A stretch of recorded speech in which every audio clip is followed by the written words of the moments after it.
Hello friends, Venkateswara స్వామి చరిత్ర episode 4. మహర్షి కైలాసానికి వెళ్తాడు. అదే సమయంలో పార్వతీదేవి శివునితో మీరు నన్ను పట్టించుకోకుండా ధ్యానం చేస్తూ ఉంటారు అని శివుని మీద అలిగి భోజనం చేయకుండా కోపంతో ఉంటుంది.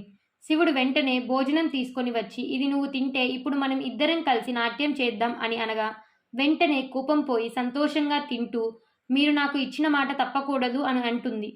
తిని ఇద్దరు నాట్యం చేయడం మొదలు పెడతారు.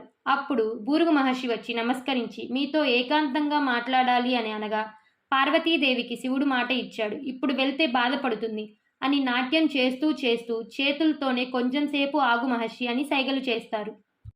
అలా కొంచెం సమయం అవుతుంది. మహర్షి ఏమో కోపంతో ఊగిపోతున్నారు. శివుడు నాట్యం ముగించుకొని మహర్షి దగ్గరకు వెళ్తాడు. మహర్షి దగ్గరకు వచ్చి నమస్కరించి నా కోసం ఎదురు చూసినందుకు ధన్యవాదములు. మహర్షి కోపంతో నువ్వేం దేవుడివి, ఈ లోకంలో నాకన్నా గొప్ప మహర్షి లేరు, అలాంటి నన్ను అవమానించావు.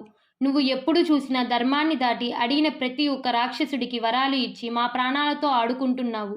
నువ్వేం దేవుడివి, నిన్ను ఇంక భూమి మీద ఒక లింగ రూపంలో పూజిస్తారు అని శపిస్తారు. ఇంకపో నువ్వు నీ భార్యతో నాట్యం చేసుకో అని కోపంతో అక్కడి నుంచి మహర్షి వెళ్ళిపోతాడు. అది విన్న శివునికి కోపంతో త్రిశూలాన్ని తీసుకుంటాడు. అప్పుడు పార్వతీదేవి వచ్చి శివుని కోపాన్ని శాంతించడానికి ప్రయత్నిస్తుంది. ఆ మహర్షిని చంపి ఆ పాపాన్ని మీ మీద వేసుకోవద్దు. ఇప్పుడే నాకు సరస్వతీదేవి చెప్పింది, బ్రహ్మను కూడా శపించాడు అని.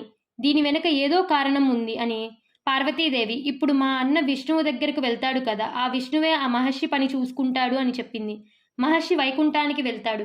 అక్కడ ఏం జరిగిందో తెలుసుకోవాలి అంటే stay tune guys for the next episode. Okay, bye friends.